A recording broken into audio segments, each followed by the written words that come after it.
പ്രബലരായ ആണുങ്ങൾ പ്രതിസ്ഥാനത്ത് നിൽക്കുമ്പോൾ ഇരകളാകുന്നവർ നിരന്തരം തോൽപ്പിക്കപ്പെടുമെന്ന് WCC അംഗം ദീദി ദാമോദരൻ.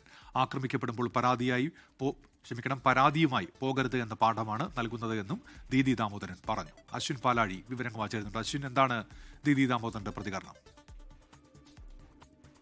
ഉന്മേഷ്, എന്തായാലും ഈ കേസുമായി ബന്ധപ്പെട്ട വലിയ പ്രതികരണങ്ങൾ ഈ സിനിമാ മേഖലയിൽ നിന്ന് വരുന്നുണ്ട്. അത് അതിജീവിതയെ പിന്തുണച്ചും ഒപ്പം ദിലീപിനെ പിന്തുണച്ചുമുള്ള പ്രതികരണങ്ങളാണ് വിവിധ കോണുകളിൽ നിന്ന് വരുന്നത്. ഇപ്പോൾ ദീദി ദാമോദരൻ അടക്കം ഈ വിധിയെ വിമർശിച്ചുകൊണ്ടുള്ള പ്രതികരണമാണ് നടത്തുന്നത്. ഈ WCCയുമായി ബന്ധപ്പെട്ട ആളുകളുടെ എല്ലാം ഭാഗത്തുനിന്നുണ്ടാകുന്ന പ്രതികരണം അതാണ്. അവൾക്കൊപ്പം എന്ന ഹാഷ്ടാഗ് കൂടി ഉപയോഗിച്ചാണ് ഈ പ്രതികരണങ്ങളും ഒപ്പം അവരുടെ പിന്തുണയുമെല്ലാം ഈ അതിജീവിതയ്ക്ക് നൽകുന്നത്. എന്തായാലും അവരെ സംബന്ധിച്ച്, അതിജീവിതയെ പിന്തുണയ്ക്കുന്നവരെ സംബന്ധിച്ച് പ്രതീക്ഷിക്കാത്ത വിധിയാണ്.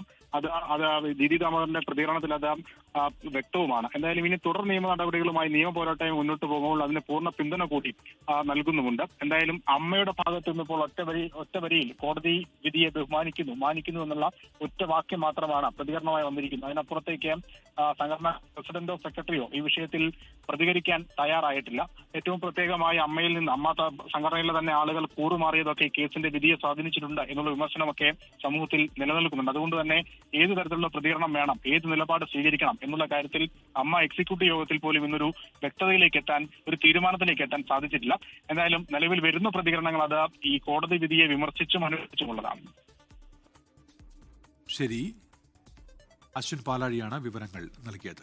ലോകത്തെവിടെയായാലും ഏത് സമയത്തും 24 വാർത്തകളും ഓഗ്മെന്റഡ് റിയാലിറ്റി പാക്കേജുകളും എക്സ്പ്ലെയിനറുകളും വിശദമായി കാണാൻ ഞങ്ങളുടെ YouTube ചാനൽ നിങ്ങൾക്ക് സബ്സ്ക്രൈബ് ചെയ്യാം.